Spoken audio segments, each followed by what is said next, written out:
la Biblia, el libro de los libros. En esta ocasión vamos a considerar el tema del canon bíblico.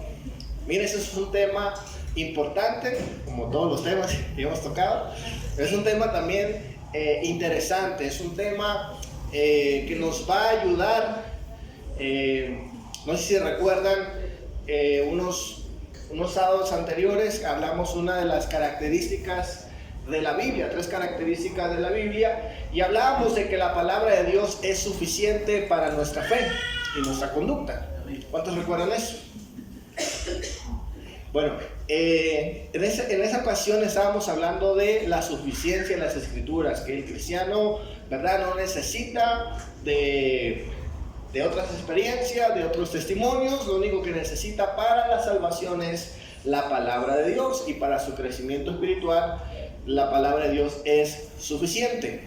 Ahora, cuando hablamos del canon bíblico, es como reforzar este tema, ¿verdad? Porque de alguna manera conocer los límites de la Biblia nos ayuda a entender cuán importante es la palabra de Dios y cuál es el compromiso que debemos adquirir con ella, ¿verdad? A conocer la historia del canon nos va a invitar a que nosotros tengamos un compromiso con la palabra de Dios. Vamos a leer 2 de Pedro 3, versículo 1 al 2. ¿Cuánto lo tienen? Dice la Escritura: queridos hermanos, esta ya es la segunda carta que les escribo. En las dos he procurado refrescarle la memoria, para que con una mente íntegra recuerden las palabras de los santos profetas que pronunciaron en el pasado, y el mandamiento que dio nuestro Señor y Salvador por medio de los apóstoles. Mire, consideramos por unos momentos lo que está hablando aquí el apóstol Pedro.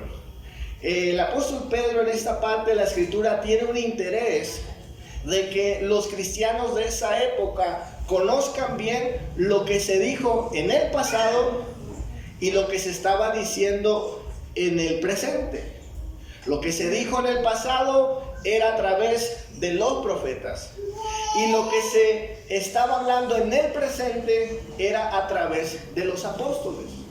Ahora escuchen bien, este texto para algunos comentaristas ha sido un texto que se utiliza para hablar del canon bíblico, porque aquí nos está hablando, ¿verdad?, de por lo menos 2 grupos de personas que se ocuparon en comunicar el mensaje: los profetas del Antiguo y los apóstoles del Nuevo.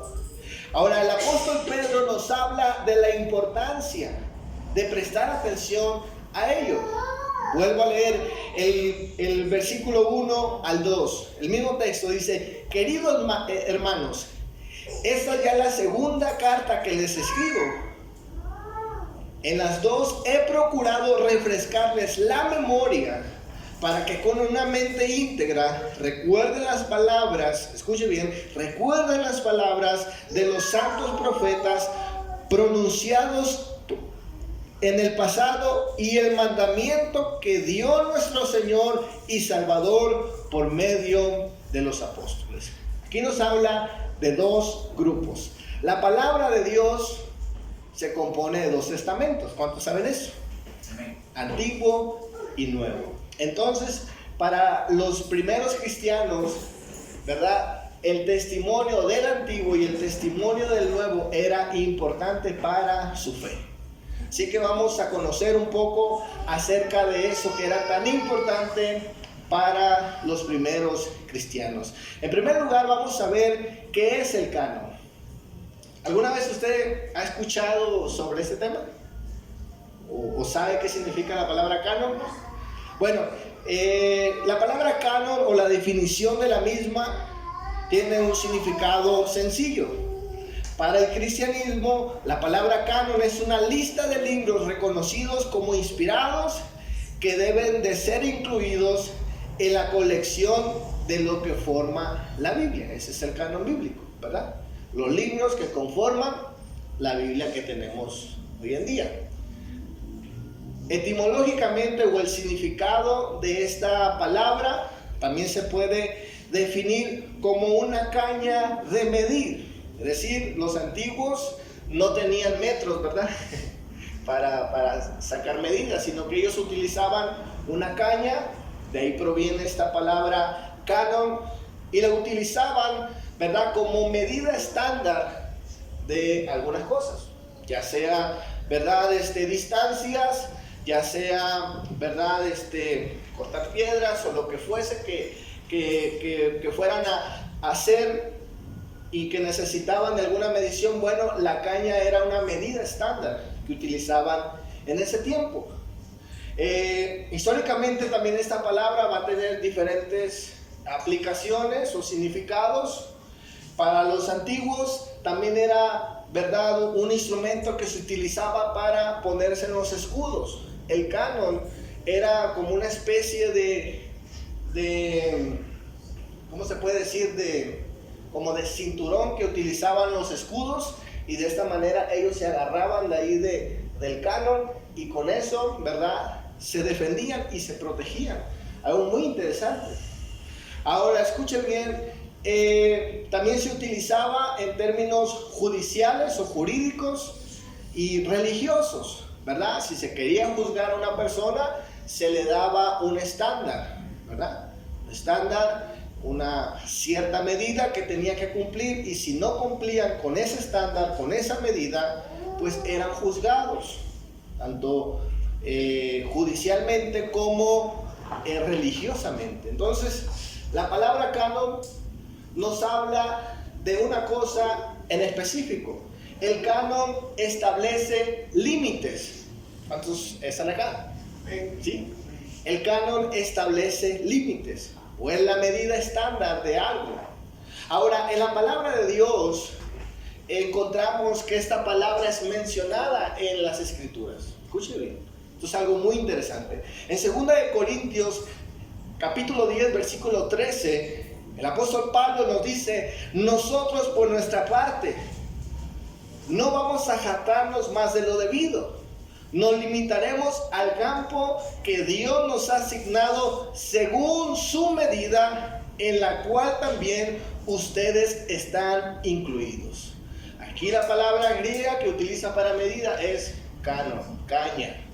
Entonces lo que está diciendo el apóstol Pablo, que ellos tienen una medida que ha sido asignada por Dios, ¿sí? Y ellos viven su vida, ¿verdad? Viven su vida, desarrollan su ministerio en base a esa medida, en base, ¿verdad?, a eso que tenían los apóstoles. Y dice la Escritura, en la cual también estaban incluidos los que los escuchaban. Solamente Pablo estaba sometido a esa medida, sino todos los cristianos deberían estar sometidos a esa medida estándar, que es la palabra de nuestro Dios. Gálatas 6, versículo 16, dice la Escritura: paz y misericordia descienda sobre todos los que siguen esta norma, y sobre Israel de mi Dios. Escuchen bien. Paz y misericordia sobre todos los que siguen esta norma. Otra de los significados o sinónimos que puede tener la palabra canon es norma. Y aquí es mencionada en Gálatas 6, 16. Y es interesante, las palabras previas a esto dice la Escritura: paz y misericordia desciendan sobre los que siguen la norma. ¿Cuántos logran entender eso? Hay una bendición cuando usted y yo ajustamos nuestra fe y nuestras creencias a la norma, al estándar, a la medida, al canon de la Escritura. Hay una bendición. Establece límites. Escuche bien, el ser humano tiende a salirse de los límites, más cuando no los conocemos, ¿sí? Somos de alguna manera inclinados a hacer las cosas que nosotros queremos hacer. Somos inclinados muchas veces a seguir nuestro corazón, nuestros pensamientos, nuestra intuición, ¿se dice? ¿Sí? El ser humano necesita límites y la palabra de Dios establece esos límites. ¿Cuántos me regalan un fuerte amén? Escuche bien. Entonces queda claro lo que es canon. Una medida estándar, una norma de fe, y esto es lo que es la palabra de Dios. Es algo sencillo. Vamos a hablar en segundo lugar el canon del Antiguo Testamento. Tenemos dos cánones, ¿verdad? El del Antiguo Testamento y el del Nuevo Testamento. Ahora vamos a conocer un poquito cómo es que se desarrolla este canon. Porque los cristianos tenemos los libros que tenemos en nuestras Biblias, ¿sí? Esto no, como hemos dicho en otras ocasiones, esto no cae del cielo, ¿verdad? No cayó en nuestra Biblia, ¿verdad? Bajada del cielo con ángeles y con separadores y diferentes modelos de Biblia, sino que todo ha sido un proceso orgánico dirigido por Dios, autorizado por Dios y preservado por Dios. Y ese desarrollo lo podemos encontrar en la Biblia. No es como que, ¿verdad?, fuimos a preguntarle a los académicos o a las personas que dudan de Dios, sino que es la misma palabra la que nos va dando esa evidencia. Simplemente hay que conocerla. Ahora, históricamente, el cristianismo conserva 39 libros del Antiguo Testamento. ¿Cuántos saben eso? ¿Sí? Ahora, los judíos no tienen esta cantidad de números en su Antiguo Testamento, o lo que se le puede conocer como Biblia hebrea o judía. Ellos tienen 24 libros. Voy a traer aquí mi rótulo que no se alcanza a ver, pero lo voy a tener aquí por un momento. Mire, aquí tenemos la división de la Biblia judía y la división de la Biblia cristiana. La Biblia judía tiene 24 libros y sí tiene, vamos a decirlo así, los 39 de nosotros, simplemente que ellos lo tienen agrupado de una manera distinta. Nos vamos a concentrar en hablar lo que es la Biblia hebrea. Está dividido en tres partes, ¿sí? La parte de la ley, los profetas y los escritos. Vamos a mencionar rápidamente. Por ejemplo, en la sección de la ley contiene desde Génesis hasta Deuteronomio. En la parte de los profetas contiene primeramente el libro de Josué, segunda y segundo de Samuel, primera y segundo de Reyes, en un solo libro, ¿sí? También contiene Isaías, Jeremías, Ezequiel y los 12 profetas. Los 12 profetas conforman un solo libro para la Biblia hebrea. La tercera parte de la división de la Biblia judía contiene los escritos, que comienza con el libro de Salmos, Proverbios, Job, Cantar de los Cantares, Ruth, Lamentaciones, Eclesiastés, Esther, Daniel, Esdras y Primera y Segunda de Crónicas. Es decir, que para los judíos la Biblia tiene una división tripartita, ¿sí? Una división en tres partes. Ahora, ¿cómo nos damos cuenta de esto? ¿Por qué confiamos en el testimonio de ellos? ¿Y por qué hoy en día nosotros conservamos 39 y no los 40 y tantos o 50 y tantos de otras versiones? ¿Verdad? Eso es algo que muchas veces en conversación con gente que no es cristiana va a salir esta pregunta, ¿verdad? ¿Por qué tú tienes 39 y aquel tiene no sé cuántos libros, ¿verdad? Entonces vamos a ver primeramente cómo la Biblia y la historia del pueblo de Israel testifican cómo en los primeros años, ¿verdad?, de la historia de Israel, ellos ya tenían conciencia de esta división tripartita. Vamos a ver diferentes testimonios. ¿Cuántos están aquí todavía? Sí. Vamos a ver primeramente el testimonio de, se puede decir, extrabíblico. El primer testimonio que tenemos es para el año 130 antes de Cristo. Escuchen bien. De esta división que conocemos hoy y que es la que conforma nuestra Biblia cristiana, la de los 39 y 24 de la Biblia hebrea, el primer testimonio de esta división tripartita, la encontramos en el prólogo del libro de Eclesiástico. Este es un libro, escuche bien, es un libro que se considera deuterocanónico. Ahora, es importante que mencionemos esto porque un libro que no forma parte del canon, un libro que no es canónico, nos da testimonio de qué libros son canónicos. ¿Sí? Esto es algo muy sorprendente. Voy a leer rápidamente el prólogo, o una parte del prólogo. Eso lo encontramos en Eclesiástico capítulo 1, en una Biblia católica usted puede encontrar esto. Dice lo siguiente: la ley y los profetas y los demás libros que fueron escritos nos han sido transmitidos muchas grandes enseñanzas. Por eso hay que felicitar al pueblo de Israel por su instrucción y sabiduría. Aquí hace mención, este libro deuterocanónico hace mención de esta división tripartita. No sé si me logra entender, pero para mí eso es emocionante porque es un libro que no es canónico y nos está diciendo qué libros son canónicos. Entonces sirve este libro de testimonio. ¿Cuántos están aquí? Ahora, el segundo testimonio que encontramos también es un testimonio extrabíblico y lo encontramos en Segunda de Macabeos, también un libro considerado por la comunidad judía y por los cristianos como deuterocanónico, que no es canónico, que no está dentro de nuestras Biblias.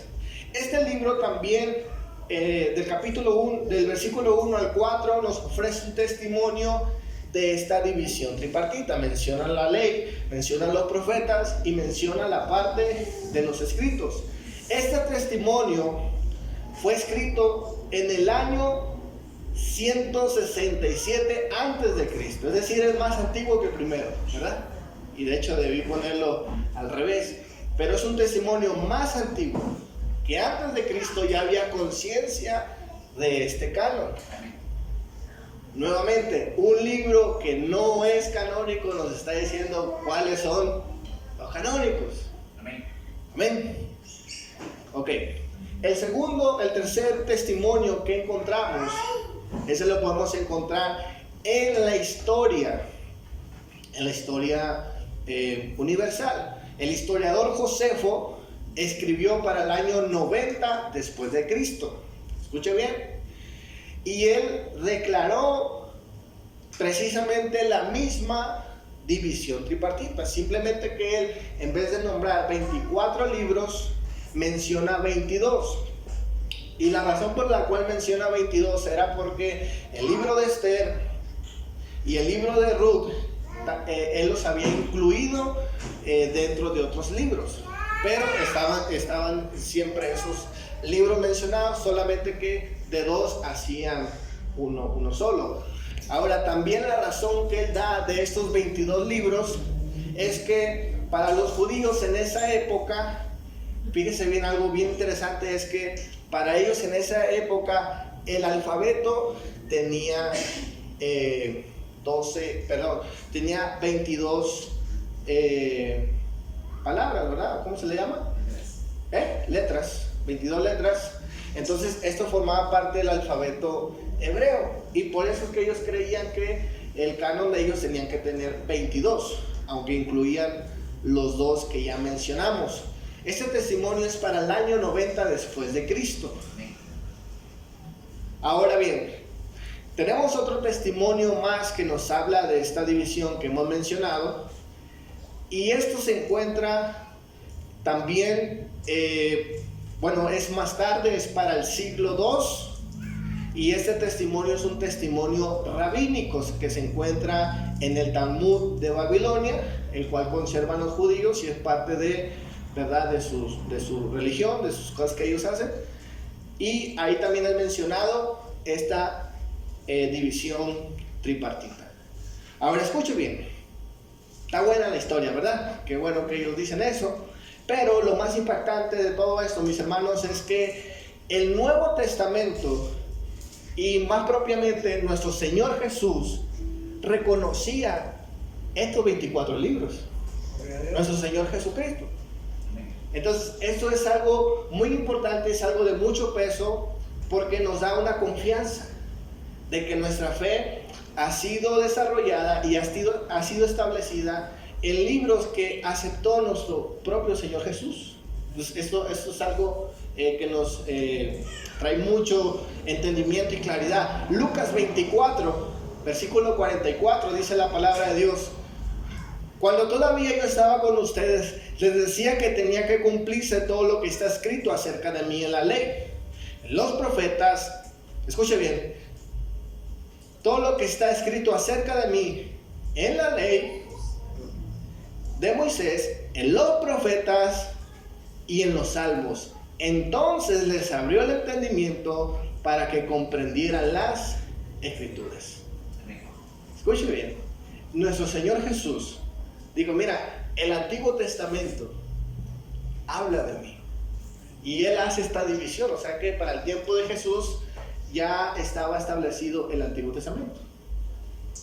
Y lo que limitó el mensaje de Jesús no fueron esos libros extraños, sino que Él siempre citaba las Escrituras como la Biblia hebrea, o lo que se conoce como el Tanaj. Se me olvidó mencionar o ilustrar esta parte. Pero los judíos no le llaman Antiguo Testamento, le llaman Tanaj. Y ese es un acróstico de lo que significa ley, profetas y escrituras. De esas tres palabras, ellos forman lo que se conoce como Tanaj. De estas tres divisiones forma la Biblia hebrea. Es algo muy interesante. Entonces, ya para aquel tiempo, el Señor Jesucristo conocía la Tanaj, conocía la tercera división. ¿Cuántos están gozando? Ahora, escuche bien. Esto es algo muy interesante, ¿verdad? Porque eso nos habla de una confianza de que durante todos los años que hemos puesto nuestra fe en estos libros, pues ha sido lo correcto, lo que se creía, tanto históricamente como por el mismo Señor Jesucristo. Ahora, escuche bien. Nuestro Señor habló más acerca de esto.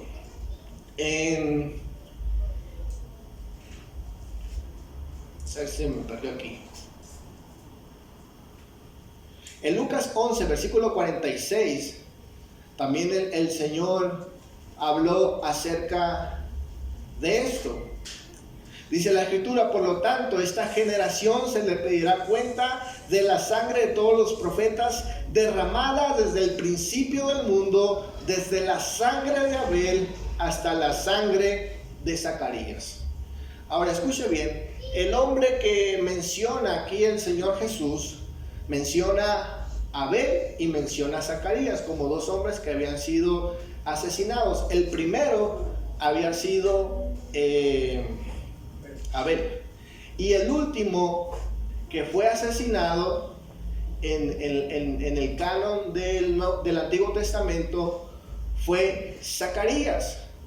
Ahora escuchen bien, Segunda de Crónicas 24:21 nos dice: pero ellos conspiraron contra Zacarías, hijo de Joiada, y por orden del rey lo mataron a pedradas en el atrio del templo del Señor. Segunda de Crónicas es mencionado en la Biblia hebrea como el último libro de la Biblia hebrea.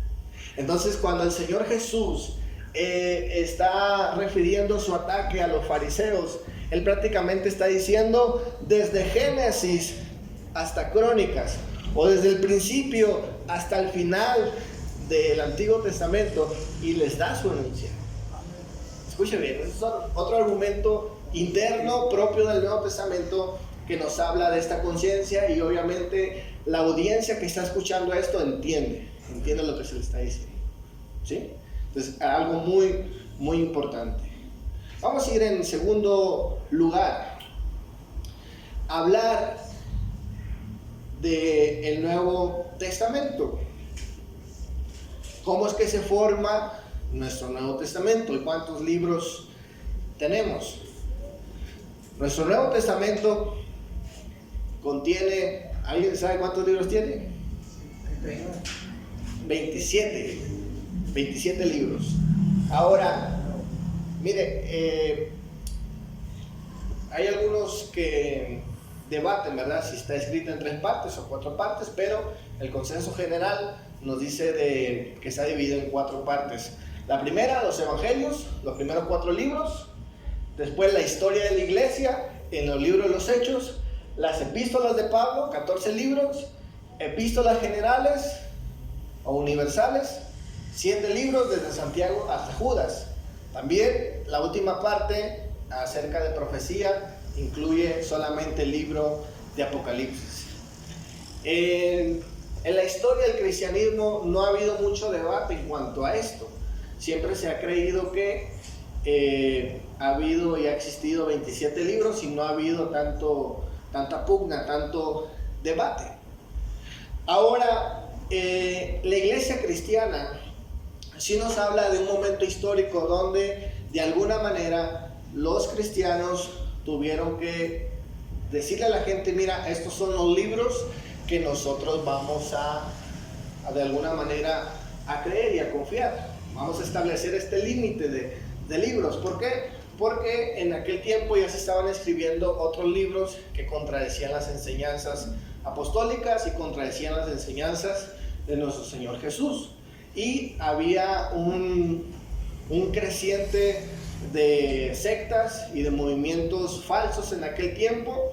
De hecho, va a ser por causa de un hombre llamado Marción, que era hijo de pastor y era hereje, ¿verdad? Este joven crea su propia iglesia y es una de las primeras personas en crear un canon del Nuevo Testamento. Él dice: ¿sabes qué? Los libros que va a creer mi iglesia son tales y tales. No eran muchos libros. Descartaban cualquier libro que hiciera alusión a los judíos. De hecho, el Antiguo Testamento, Marción lo va a volar por completo. Va a volar los evangelios, va a volar el libro de Hebreos, y es decir, crea un canon pequeño. ¿Por qué? Porque a él no le gustaba lo que decía pues las otras cartas de la Biblia. Entonces, los primeros cristianos se dan a la tarea de decir: no, mira, vamos a poner orden y vamos a establecer los libros que son canónicos, los libros que sí aceptamos. Y de alguna manera se cree que tuvieron un criterio de canonicidad. Es decir que ellos para el canon establecen un canon también, ¿verdad? Establecen una medida estándar, y hay ciertas cosas que tenían que cumplir esos libros. Y hay por lo menos 3 principios o 3 criterios. Es decir, tenían que ver que esos libros vinieran de procedencia apostólica, o en su caso de algún discípulo de los apóstoles. Ese era el primer requisito que tenía que tener estos libros. Por ejemplo, tenemos 1 Corintios 14, versículo 36, dice la Escritura: ¿acaso la palabra de Dios procedió de ustedes? ¿O son ustedes los únicos que le han recibido? Si alguno se cree profeta o espiritual, reconozca que esto que le escribo es mandato del Señor. O sea, que los apóstoles eran los que establecían las enseñanzas de ese tiempo. Entonces, para que un libro tuviera validez, tenía que venir de un apóstol o de un cercano. En Gálatas 1, versículo 11 al 12 dice la Escritura: quiero que sepan, hermanos, que el evangelio que yo predico no es invención humana. No lo recibí ni lo aprendí de un ser humano, sino que me llegó por revelación del Señor Jesucristo. Nuevamente, los apóstoles tenían esa responsabilidad. Romanos 1, versículo 1 dice: Pablo, siervo de Jesucristo, llamado a ser apóstol, apartado para anunciar el evangelio de Dios, que por medio de sus profetas ya había prometido en las Sagradas Escrituras. Este evangelio habla de su Hijo, que según la naturaleza humana era descendiente de David, pero según la del Espíritu y de santidad fue designado con el poder de Hijo de Dios por la resurrección. Él es Jesucristo nuestro Señor. Por medio de Él y el honor de su nombre recibimos el don apostólico para persuadir a todas las naciones que obedezcan a la fe. Es decir, que ellos tenían esa responsabilidad. Por eso es que los libros de alguna manera tuvieron aceptación. Escuche bien, tuvieron aceptación porque venían de ellos. Ahora, la segunda característica que tenían que tener estos libros era el contenido. Es decir, no tenían que ser libros que se contradijeran o libros que enseñaran pues herejías, ¿verdad? Enseñaran cosas raras ahí. O sea, que su mensaje tenía que ser en base a lo que había enseñado el mismo Señor Jesucristo. Encontramos algo interesante en Gálatas 1, versículos 6 al 9. Dice la Escritura: me asombra que tan pronto estén dejando ustedes a quien los llamó por su gracia de Cristo, para pasarse a otro evangelio. No es que hay otro evangelio, sino que ciertos individuos están sembrando confusión entre ustedes y quieren tergiversar el evangelio de Cristo. Pero aún si alguno de nosotros o un ángel del cielo les predicara un evangelio distinto del que les hemos predicado, que caiga bajo maldición. Es decir, que el mensaje que tuvieran estos libros tenía que ser un mensaje coherente, consistente con lo que se había enseñado a través de estos pocos años del cristianismo, ¿verdad? No tenían que venir con algo diferente, porque ya se había hablado lo que se tenía que hablar. ¿Cuántos dicen amén? En tercer lugar, el tercer principio que utilizaron esos hombres para canonizar estos libros era el principio de la autoridad. Ahora, es muy interesante que en el Nuevo Testamento, de manera muy temprana y de manera, ¿verdad?, explícita, los autores del Nuevo Testamento seguramente no tenían conciencia, ¿verdad?, de que estaban escribiendo el Nuevo Testamento ni nada por el estilo, pero sí consideraban que lo que ellos hablaban y lo que ellos escribían estaban al mismo nivel de autoridad del Antiguo Testamento. Al mismo nivel. Vamos a encontrar un ejemplo, 2 de Pedro 3:16, dice: en todas sus cartas se refiere a estos mismos temas.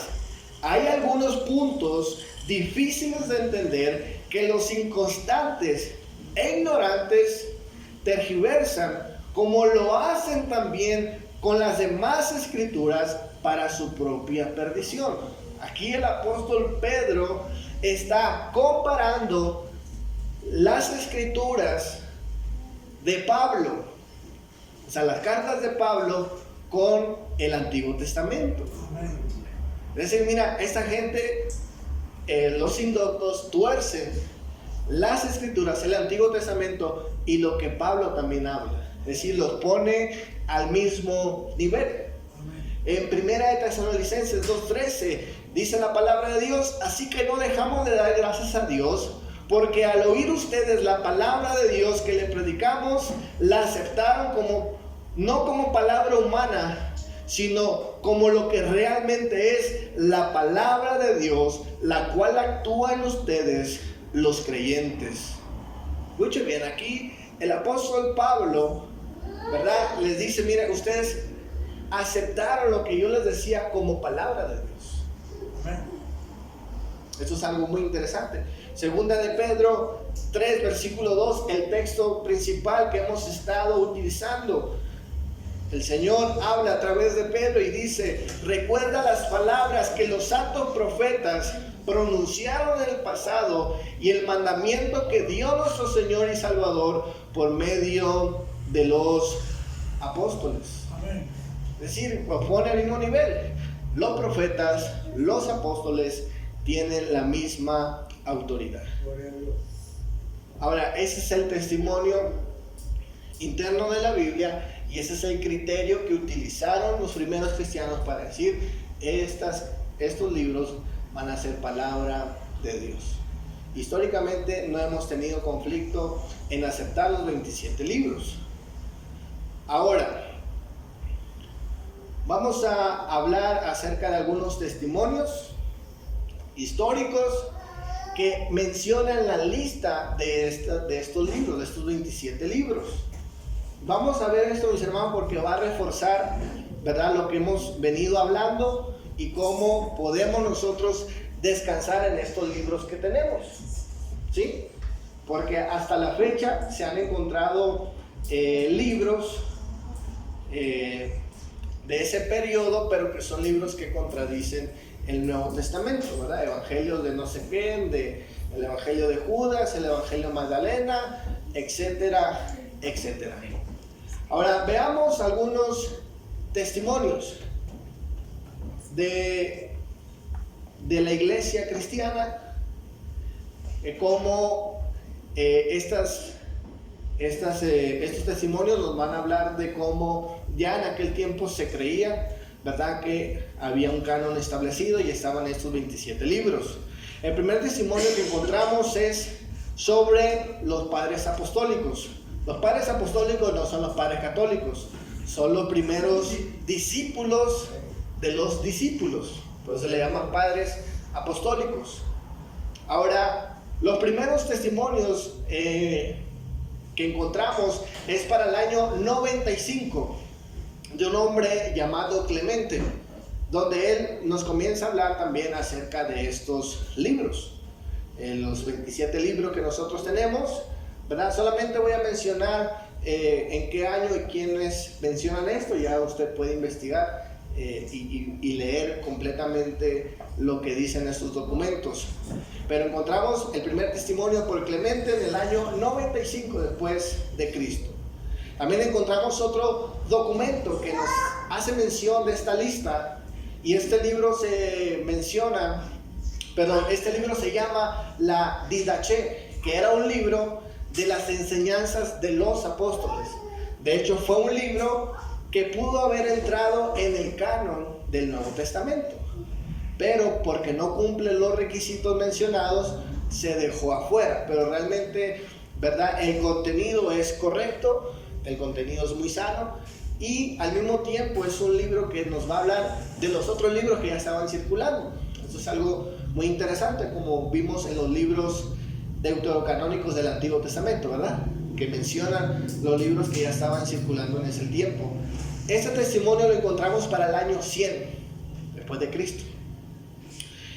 Otro testimonio que encontramos es el testimonio de Policarpo en el año 110 después de Cristo. Este hombre pertenecía a la iglesia de Filipo, y una de las cosas interesantes que hace este hombre es que él es una de las primeras personas que adjudica el libro de Hebreos al apóstol Pablo.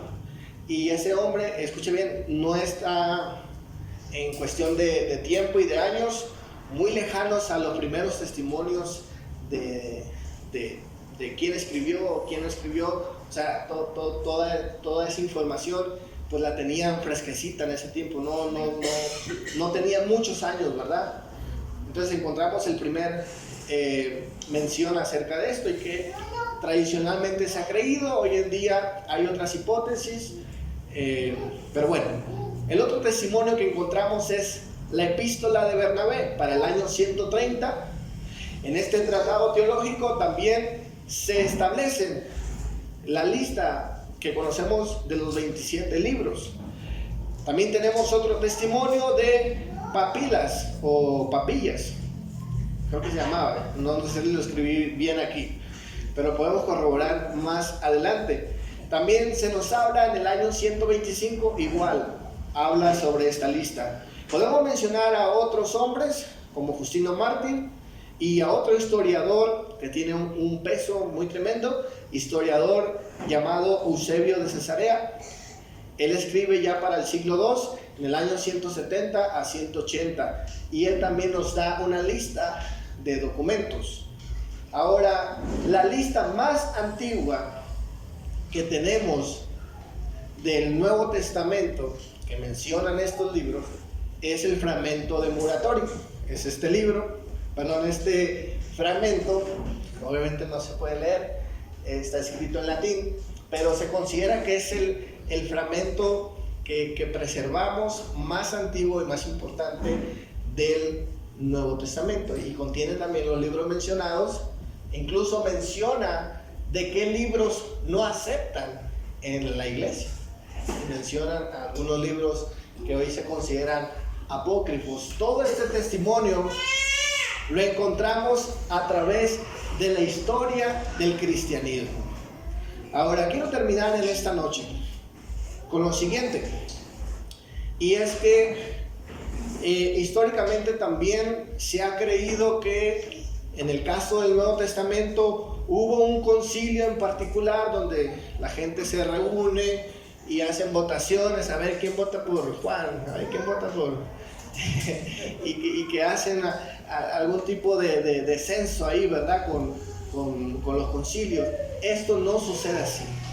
El Nuevo Testamento no se establece, ¿verdad?, en votaciones ahí de los líderes.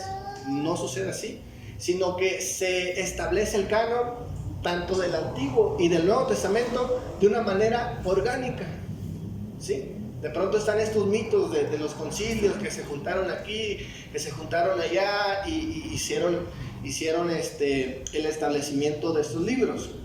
Ahora, lo que sí va a haber históricamente también es el Concilio de Trento, pero esto es ya para ya para el siglo XVI, después de la Reforma Protestante.